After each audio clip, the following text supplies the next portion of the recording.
പൊന്നാനിയിൽ അടച്ചിട്ട വീട് കുത്തി തുറന്ന് 300 പവനിലധികം സ്വർണം കവർന്ന കേസിൽ 3 പേർ അറസ്റ്റിൽ. പൊന്നാനി സ്വദേശികളായ സുഹൈൽ, നാസർ, പാലക്കാട് സ്വദേശി മനോജ് എന്നിവരാണ് പിടിയിലായത്. കേസിൽ ഇനിയും പ്രതികൾ പിടിയിലാകാനുണ്ടെന്ന് പോലീസ് പറഞ്ഞു. കഴിഞ്ഞ ഏപ്രിൽ 13-നാണ് പൊന്നാനി ഐശ്വര്യ തിയേറ്ററിന് സമീപത്തെ മൺതറയിൽ രാജീവിന്റെ വീട്ടിൽ മോഷണം നടന്നത്. സംഭവത്തിന് ശേഷം മാസങ്ങളോളം പോലീസ് നടത്തിയ രഹസ്യാന്വേഷണത്തിനൊടുവിലാണ് കേസിലെ മുഖ്യപ്രതിയടക്കം 3 പേരെ പിടികൂടാൻ കഴിഞ്ഞത്. മുഖ്യപ്രതിയായ സുഹൈലിനെ നേരത്തെ തന്നെ പോലീസിന് സംശയമുണ്ടായിരുന്നു. പക്ഷേ ഇയാൾക്കെതിരെ തെളിവുകൾ ഉണ്ടായിരുന്നില്ല.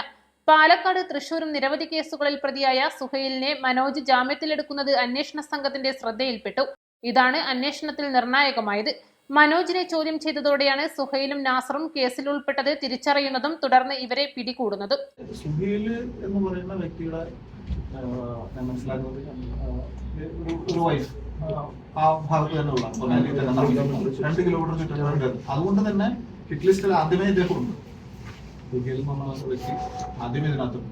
അപ്പോ ഇതൊരു വ്യക്തിമായിട്ടുള്ള വ്യക്തിയെ സംബന്ധിച്ചിടത്തോളം അദ്ദേഹം പ്രവാസിയാണ്. മാസത്തിൽ ഒരിക്കലും 2 തവണ മാത്രമൊക്കെ വരുന്ന വ്യക്തിയാണ്. അങ്ങനെ ഒരു ഹിന്റ് എന്തായാലും ഉണ്ടായിട്ടുണ്ടാവണം.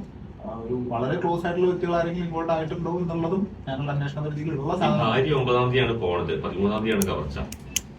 13-ന് കണ്ടെത്തില്ലേ കവർച്ച ചെയ്യുന്നതിന് മുമ്പ് നടന്നിട്ടില്ല.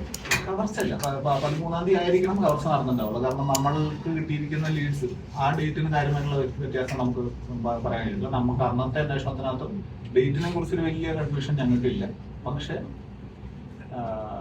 എന്താണ് വ്യക്തികൾ ആരാണ് ഇതിനകത്ത് ഇൻഫർമേഷൻ കൊടുത്തിട്ടുണ്ടാവുക എന്നുള്ളതിന് ലോജിക്കൽ കൺക്ലൂഷൻ ഈ മോഷ്ടാവ് ഏറ്റവും ഇമ്പോർട്ടന്റ് ആയിട്ടുള്ള മോഷ്ടാവിന്റെ സ്വന്തം സ്ഥലം അല്ലെങ്കിൽ പ്രധാനപ്പെട്ട ഈ സമയത്ത് നമ്മൾ കസ്റ്റഡി എടുക്കുന്ന പോലെ ഇവിടുന്ന് തന്നെ ഈ ഏരിയയിൽ തന്നെ ആയതുകൊണ്ട് അതിനകത്ത് സംശയത്തിലുള്ള സ്കോപ്പ്.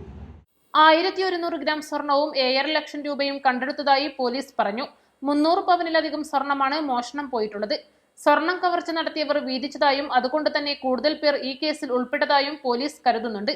നമ്മളുടെ സൂചന പ്രകാരം റിക്കവറി പ്രൊസീഡിങ്സ് ലീഗലായിട്ടുള്ള നടന്നു വരുന്ന ഏതാണ്ട് 1100 ഗ്രാമോളമുള്ള സ്വർണ്ണം, സെർച്ച് പ്രകാരമുള്ളൊരു 7.5 ലാക്സ് റുപ്പീസ് എമൗണ്ടും 2 ഇലക്ട്രിക് സ്കൂട്ടറുകളുമാണ് ഇതുമായിട്ട് ബന്ധപ്പെട്ട് സോഫാർ നമുക്ക് റിക്കവർ ചെയ്യുന്നത്. ഏകദേശം 8-9 മാസം ക്രൈം നടന്നതിന് ശേഷം കഴിഞ്ഞിരിക്കുന്നതുകൊണ്ട് തന്നെ ഇതിന്റെ പല വിധത്തിലുള്ള ഡിസ്പോസൽ നടന്നിട്ടുണ്ടാകാനുള്ള സാധ്യതയും വളരെ കൂടുതലാണ്.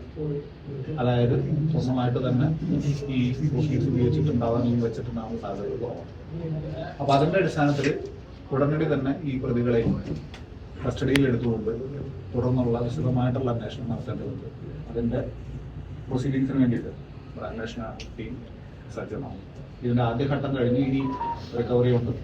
റിക്കവറിയുടെ വർക്കുകൾ ഇനിയും പെൻഡിങ്ങുണ്ട്. കേസിൽ അക്കംപ്ലിസസ് ആയിട്ടുള്ള മറ്റാളുകളുണ്ടോ എന്നുള്ളത് വിശദമായിട്ട് പരിശോധിക്കേണ്ട ആവശ്യകതയുണ്ട്. അതിന് ബാക്കി വർക്കുകൾ ഞങ്ങൾ ഉടനടി. പ്രവാസിയായ രാജീവിന്റെ അടച്ചിട്ട വീട് കുത്തി തുറന്ന് ലോക്കറിൽ സൂക്ഷിച്ചിരുന്ന സ്വർണമായിരുന്നു പ്രതികൾ മോഷ്ടിച്ചത്.